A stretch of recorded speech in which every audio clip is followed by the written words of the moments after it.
Women have quantum identities. Why? Because they want to have two identities simultaneously. They want to be occupying two states at once. What are those two states? Helpless baby, omnipotent God. Okay. I told that to my girlfriend. You know what she goes? Omnipotent goddess. There you go. There's a clip. Clip it. Yeah. Okay. No, I'll explain it. Okay. So, yeah, I don't know, cause my girlfriend will be like every night, you know, the housework is pretty evenly split, and this is not this is no shade on Caitlin, because Caitlin, you know, for the past 2 or 3 weeks, she's been like cooking delicious chilies. She's literally made me chocolate chip cookies. She made lasagna like three times, three, three times on the holidays. So you know, she's taking good care of me. Arguably too good care, because I gained 10 pounds and now I'm on a diet. You know, that's why I had diet Pepsi. But she does all this nice shit, you know, and she's like always like, oh my god, men are so incompetent, and like I know so much better than men, and like you know, whatever, the classic shit, right?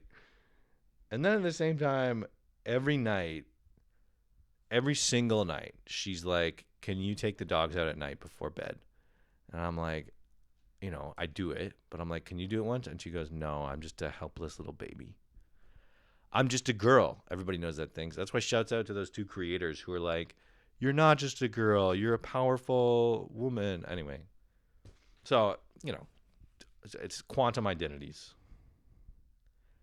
And speaking of girlfriend shit, we were in the mall. Caitlin and I went to the mall, the Royal Mount Mall, which is crazy because it's like, you know, what year is it? Who even fucking goes to the mall anymore? You know? Anyway, we go to the mall and we're just walking around.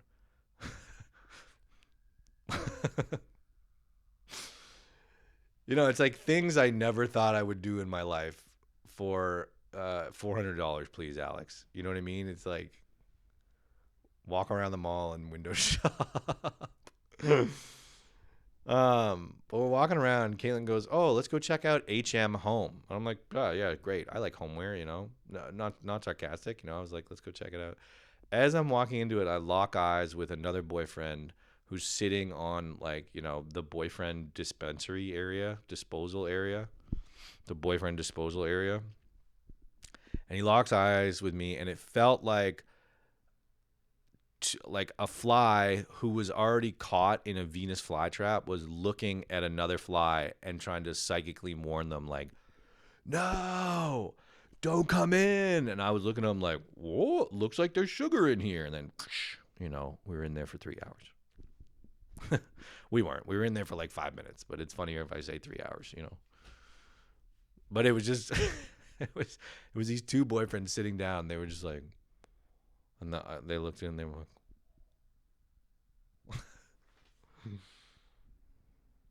who the fuck is watching the Avatar movies? I saw Avatar was like at the top of the charts. Who fucking cares? Like, honestly, the Avatar movies are such an enigma for me, because when they came out, I watched it like 4 or 5 times high. You know, and it was like junk food. It was fun to digest, but zero substance. And it wasn't even like one of those fun movies that's like,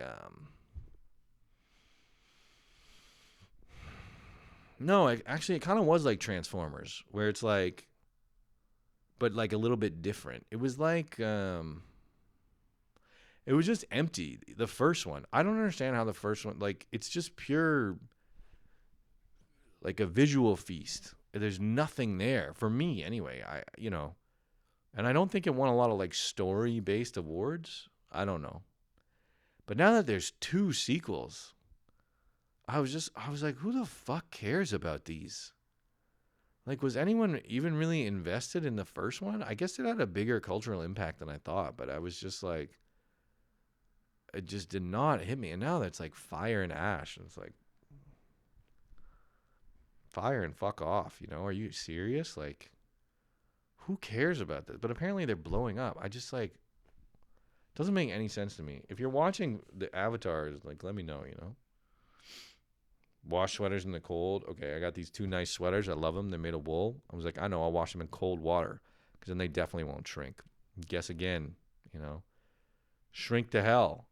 And then my mom told me a trick. She's like, when they're wet, put them on and fucking stretch them out. I did that. It kind of worked. But like overall, it's pretty fucked. And it's just like, you know, most of my complaining is just like, the universe isn't fair. And it's not. But I wish it was. You know, who would have thought washing wool in a cold water would shrink?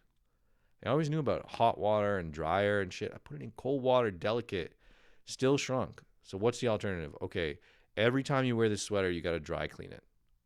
Yo, money and time, fuck it.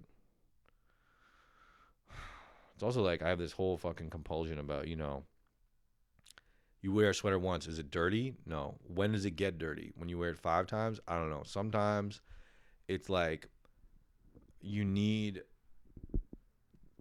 When is it dirty? When you wear it 5 times? No. But unless you wear it twice and the second day is like a very sweaty day or like a very dirty day, even though you didn't get a stain on it, maybe just feel kind of nasty, then it's dirty. Okay, well, what does that imply? It implies there's a spectrum of dirtiness across all of your clothes. Well, I don't want to wash a cloth that's that's super clean, right? But maybe I also don't want to rewear a cloth that's kind of dirty, right? So what's that mean? It means now we have a spectrum of dirtiness on my clothing. And some days I'm okay to wear kind of a dirty clothing day, and some days I want to wear clean clothing. Well, that means now I need about 7 laundry baskets, right? And the 7 laundry baskets categorize the state of dirtiness of each piece of clothing so that I can pick the exact level of dirtiness that I'm okay with wearing that day. Or, you know, past a certain benchmark on the spectrum, those just go in the washing machine. But you see what I mean? It's like, oh my God. Every day is a struggle, bro. You know, I don't want to wash a thing too early. I don't want to wash a sweater too early. Because if it's too clean and I'm washing it, I'm wasting water, I'm wasting soap. Forget it. I could have reworn it. But also, maybe I wake up one day, I'm trying to be extra clean. I don't want to put on a dirty thing. I want to put on a nice thing. I want to put on a clean thing. So then I gotta pick it out. But I pick it out from my fucking dirty hamper. Oh, disgusting. And then I'm digging through my hamper like a fucking rat, like a raccoon. You know, like a fucking vagrant, like a fucking savage, a wild person, a caveman, you know, digging through my laundry, digging through like I'm Captain Jack looking for treasure, trying to find the last piece of the puzzle to my outfit. And then I just end up wearing the same thing again.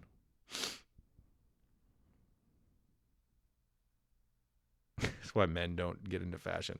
It's not men. I don't know. But I just, you know, the only options were to have it dry cleaned or wash it by hand. I don't even know where I would start to wash it by hand. You know, my hands, I suppose. You dunk it in it. Wash it by hand. Maybe I should try that. What would you wash in? The bathtub, I guess. And then I guess you get some clothes detergent and just kind of smush it around. Right? How does that not shrink it? Because it just, you know, let's say you wash it by hand in cold water. What's the difference between that and washing it by hand in the fucking washing machine? Is it not, if it's not, it must be like amount of time spent in water. I don't get it. See, like, so I don't, you know, and then the fucking, so it's dry clean your sweaters, bro. You go to the dry cleaner, drop it off, you get back from the dry cleaners, you gain a clothes hanger every time, a wire clothes hanger. You'll throw it away. You gain a plastic bag. You know, Caitlin has helped me out a lot with this shit. Because I don't know what you call this, like anxiety or overthinking or whatever. But she's just like, just fucking do it. Just rip it, you know. So now I'm doing it. So I don't know, you know, I guess I'll, in future, You just dry clean everything. Anyway, bowels empty, belly full. Boom. That's my new mantra. So Caitlin and I figured out the Canadian accent, and it's Americans ironically sound more pretentious because they go like this, pasta, but Canadians go pasta. The test is, who's that famous video game plumber? For me, that's Mario. For Caitlin, that's Mario. Mario. Pasta. Pause. It's like an O in there. Pasta. Pasta la vista. Bowels empty, belly full. That's my mantra for 2026. I wake up in the morning. I'm pretty regular on my bowel movements. So I fucking, hit the bathroom, take a big one, come out, have a good breakfast, bowel empty, belly full. I feel good. I feel ready.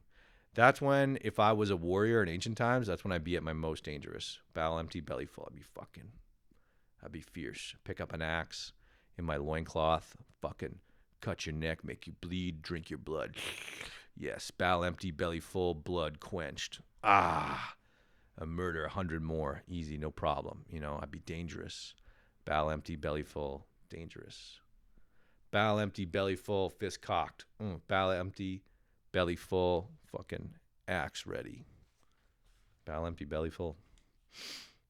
Local man devastated, no one cares. He's doing dry January. This was The Onion headline, because I started to do dry January, and I was at a work party, and I was kind of like, I'm doing dry January, and nobody had a follow-up question. And I was like, what the fuck is the point if you can't, performatively describe your motivation for doing? Oh, I was just drinking so much over the holidays. I had to force it in. I had to be like, I was doing dry January, and someone was like, oh my God, that's rad. My kid had this, and I was like, yeah, I was just drinking a lot over the holidays. I was drinking a lot. So now I'm not. And they were like, cool. Did you see Marty Supreme, that movie? And I'd be like, yeah, it's just so much calories, and I gained some weight. And they were like, I don't fucking care. And I was like, what is the point if you can't performatively announce and then get follow-up questions about, how virtuous and moral and fucking clean you are? What is the point of dry January? If you can't lord it over everyone. Tell how sane a guy is by how long it takes. Yeah, I can tell how crazy or sane a guy is by how long it takes him to propose a podcast idea after I meet him, right? The shorter that time, the more insane that person is. Happened recently. I thought this guy was cool, and then lately he did some shit I didn't really think was cool. And then I thought back, and I was like, oh, he proposed a podcast idea like almost immediately after I met him. So it's a pretty good metric, because podcasts are like apps. Now somebody's like, I have an idea for an app. You're like, your idea is about a decade too late, big dog. You had an idea for an app. You had an idea. Now that idea is in the past. That idea is in a museum. Your idea no longer is relevant. You have an irrelevant idea. Cool. I got an idea for a podcast. You have an idea. You don't have an idea for a podcast. You have a diagnosis of narcissism. It's a little too simple. I got an idea for a podcast. You don't have an idea for a podcast. You got, dude, we should do a podcast together. No, dude, you should go to therapy. Dude, we should do a podcast together. No, dude, you should go to therapy.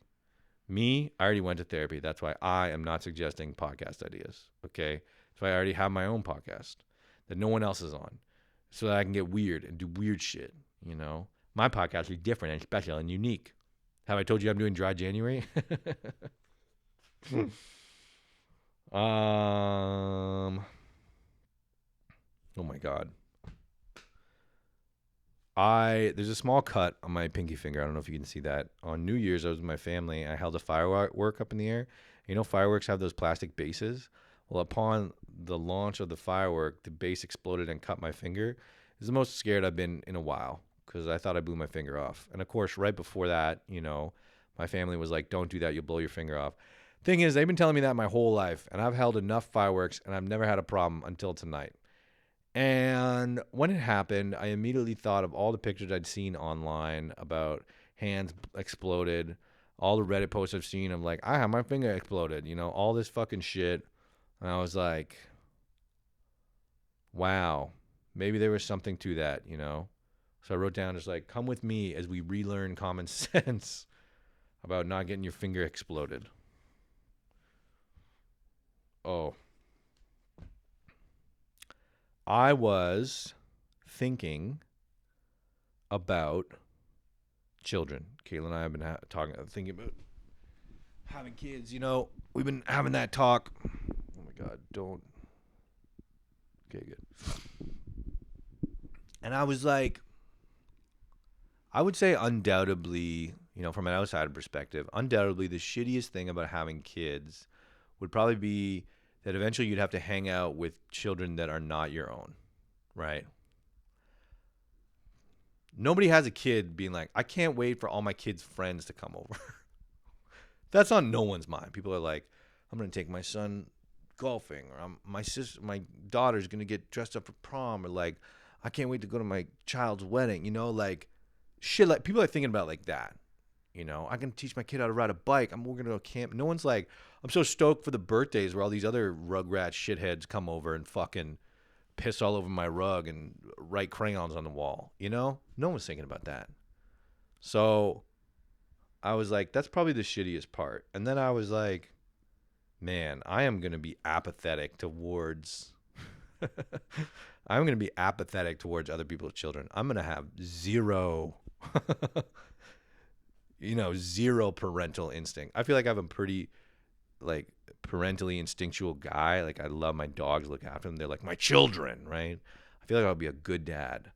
But towards other people's kids, I'm going to be like, fuck that child, like punt him off the roof, put him in a tire, roll him down a hill, put him in that cheese race that they do in England where they chase a cheese down the hill and him, I don't care. I'll have him over with a pool that has no fence around it. It's a little dark, Put him by an ungrounded electricity. You know what I mean? I don't care. And I was like, I remarked to myself, I was like, damn, Tom, that's a lot of apathy.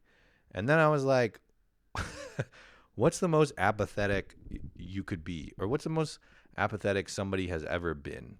And I started thinking about the history of the world. And then I remembered seeing recently there was like these torture devices that they used in ancient times. It was called like a Spanish bull. I think and it was like, I think it was in some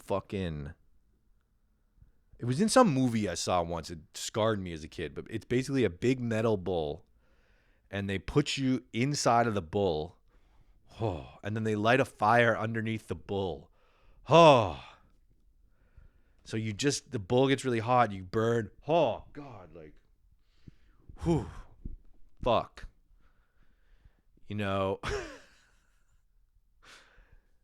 And I was like, wow, these people, in medieval times, they were doing all types of insane torture shit. That's just one example. And I was like, these people care so little for the lives of other people's other peasants, that I was like, that their creative outlet is torture designs. They sit in writers' rooms just being like, oh, dude, how about a bull runs them over? And someone's like, no, but I like the bull. Bull's a good idea. How about a bull stabs them with their horns? No, it's too natural, too cliche, happens too often, it's too regular. We need something a little more crazy. I know, let's fucking cut open a bull and stick them inside. Yeah, but that probably won't kill them. Yeah, but it'll be gross. Yeah, but we're trying to kill them. Okay, but I like inside a bull, metal bull. Bulls are hard. Oh, metal bull, put them in a metal bowl. Still won't kill them. Light a fire under it. Oh my God, genius, right? That was their creative outlet. It was fucking torture designs. You go back, it's the most sick, twisted shit, but it's creative. You can't knock the creativity. It's like, if all you had to do back in the day was sit around and kill people, you may as well have a bit of fun with it, like whatever, Ozymandias or that thing where they're like, you stole, we're going to cut off your hands. That's poetic. You know, like that's good writing. That's just good storytelling. You know what I mean? So it's like the only creative outlet they had besides, I don't know, drawing with fucking, you know, carrot juice and bug dye is like killing people. And I'm like, I'm going to kill them in this weird fucked up way. It's like, you know, the medieval version of a 360 no scope, but it's like we'll put them in a fucking bowl and light a fire. Creative. But in order to get creative with murder, you had to have a level of apathy that is, you know, literally historic. And I was thinking, and I was like, I bet you that's about the level of apathy I will have for other people's children. Not that I want to murder them, just that, right? Because that's not what I'm saying. It's like, it's just like if you're designing creative way to just kill people, their life has to mean so little to you that it is just like a fun thing to fuck around with. And now I'm like, yeah, that's what I would think of other people's children. I don't want to fuck around with their lives. So I guess I'm a little bit lower because I don't want to fuck around with their lives. But I'm like, I don't care about you. That's not true. That would be pretty insane. But, you know, it's funner if I make it seem like that. That's all I got. I have some things I can't tell you guys. They're secret. They could ruin my career. Fuck. But I have some secret things that I will announce soon. Probably in the next month, hopefully, I would say. Maybe in the next 2 weeks. Fingers crossed. You never know. But I do have some pretty rad shit happening. That's it. I love you guys. That was a big one, I think. It was closer to an hour. I actually had a full page of notes this time, so rock and roll. Love you a ton. Oh, I'm gonna do these every week. I know I say it every time I get on here, so I'm gonna do it every week. 2026, new year, new me. Things I hate every week. Like probably on Mondays or Sundays. I don't know. I think Mondays. I don't know. Like released on Mondays. Recorded on the weekend, released on Monday. Something like that. We're doing it. I'm sorry. Thank you to everyone listening. Shouts out Logan. You're always listening. Respect. Love you guys. Bye.